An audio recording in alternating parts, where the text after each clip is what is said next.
O bir nəfər İmam Sadiq ağanın yanına gəlir, qayıdır deyir ki, ağacan, canım sənə qurban olsun, atamanam sənə qurban olsun. Həmişə də səfərlərində imamla məsləhətləşir. Səfərə çıxmaq istəyəndə imamla məsləhətləşir ki, gedə bilərəm ya gedə bilmərəm.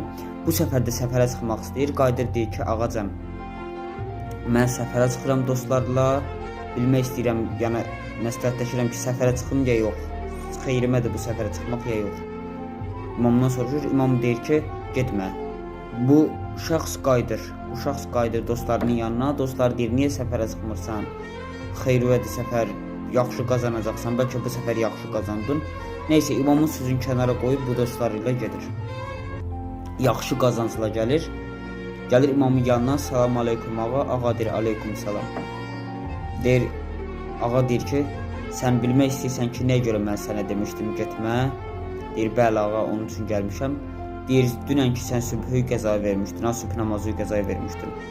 Deyir, mən ona görə deyirdim getmə, ziyana uğrayacaqsan.